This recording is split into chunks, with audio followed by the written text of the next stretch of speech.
നമസ്കാരം. മലയാളി വാർത്തയിലേക്ക് സ്വാഗതം.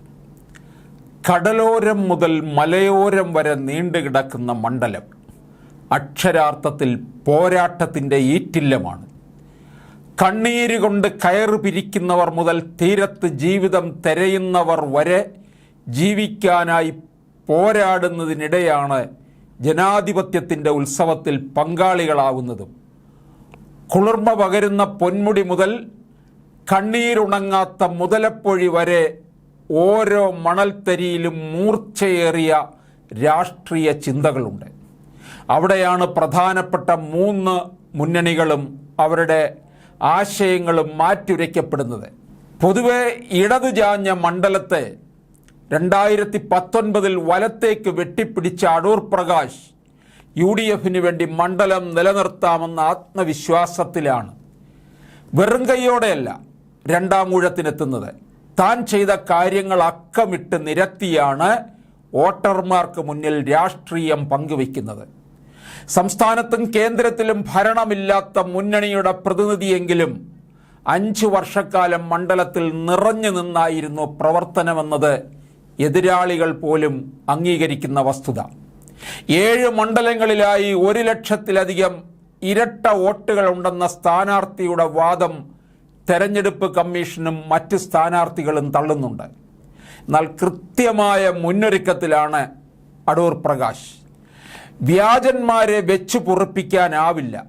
തെരഞ്ഞെടുപ്പ് സത്യസന്ധവും സുതാര്യവും നീതിയുക്തവുമാകണം. ഇതാണ് അദ്ദേഹത്തിൻ്റെ വാദം. അട്ടിമറിയുടെ ചരിത്രമുള്ള ആറ്റിങ്ങൽ ഇത്തവണ വി ജോയിലൂടെ തിരിച്ചു പിടിക്കാമെന്ന പ്രതീക്ഷയാണ് LDFന്.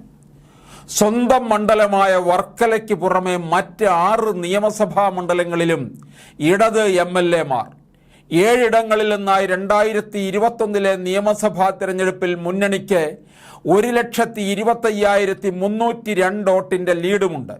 ഇതിനു പുറമെ ജില്ലയിൽ CPMന്റെ അമരക്കാരൻ കൂടിയായ ജോയി ഇത്തവണ ജോറാക്കുമെന്ന പ്രതീക്ഷയാണ് പാർട്ടിക്കുള്ളത്.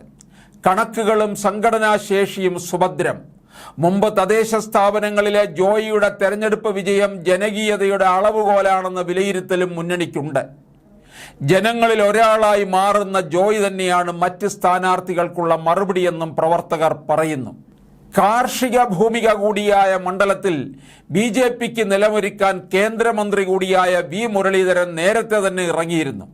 2019 BJP നേതാവ് ശോഭാ സുരേന്ദ്രൻ നേടിയ 2,40,881 വോട്ടുകളിൽ പ്രതീക്ഷ അർപ്പിച്ചാണ് പ്രവർത്തനം. ഒപ്പം മോദി സർക്കാർ നടത്തിയ വികസന പ്രവർത്തനങ്ങളും പ്രചാരണത്തിന് കരുത്ത് പകരുന്നു. 2014 BJPക്കായി മത്സരിച്ച ഗിരിജകുമാരി നേടിയത് 90,528 വോട്ടുകളായിരുന്നു. കേന്ദ്ര പദ്ധതികളുടെ നിർവഹണവും റെയിൽവേ വികസനത്തിലെ നാഴികക്കല്ലുകളും തനിക്ക് നേട്ടമാകുമെന്ന കണക്കുകൂട്ടലിലാണ് സ്ഥാനാർത്ഥിയുടെയും മുന്നണിയുടെയും ചിട്ടയായ പ്രവർത്തനം.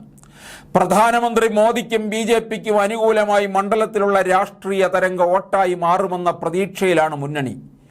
ഈഴവ സമുദായം ഉൾപ്പെടെ പിന്നാക്ക വിഭാഗങ്ങൾക്കും നായർ സമുദായത്തിനും വ്യക്തമായ പ്രാതിനിധ്യമുള്ള മണ്ഡലമാണ് ആറ്റിങ്ങൽ. ന്യൂനപക്ഷ വിഭാഗങ്ങളുടെ ചെറുതല്ലാത്ത സാന്നിധ്യവും ഇവിടെയുണ്ട്. കേരളത്തിൻ്റെ മനസാക്ഷിയെ പൊള്ളിച്ച പുക്കോട് വെറ്റിനറി സർവകലാശാലയിൽ മരണപ്പെട്ട സിദ്ധാർത്ഥന്റെ വീട് ആറ്റിങ്ങൽ മണ്ഡലത്തിലാണ്. സർക്കാരിൻ്റെ സാമ്പത്തിക പ്രതിസന്ധിയിൽ ക്ഷേമ പെൻഷൻ മുടങ്ങിയതടക്കം സാധാരണ ജനങ്ങളുടെ ജീവിതത്തെ തൊടുന്ന എല്ലാ കാര്യങ്ങളും ഇവിടെ ചർച്ച ചെയ്യപ്പെടും. 2019 SDPIക്ക് സ്ഥാനാർത്ഥിത്വം ഉണ്ടായിരുന്ന ഇവിടെ 38% വോട്ട് നേടി UDF വിജയിച്ചപ്പോൾ LDFന് നഷ്ടം 11% വോട്ടാണ്. 2014 10% വോട്ടിൻ്റെ പിന്തുണയുണ്ടായിരുന്ന BJP കഴിഞ്ഞ തവണ അത് 24% മാറ്റി. അന്ന് ശബരിമല ഒരു വിഷയമായിരുന്നുവെങ്കിൽ ഇന്ന് വികസനവും ജനങ്ങളുടെ പ്രശ്നങ്ങളും മാത്രമാണ് അജണ്ട. മണ്ഡലത്തിലെ ന്യൂനപക്ഷങ്ങൾക്ക് BJPയുള്ള നിലപാടും ഈ തെരഞ്ഞെടുപ്പിലൂടെ വ്യക്തമാവും.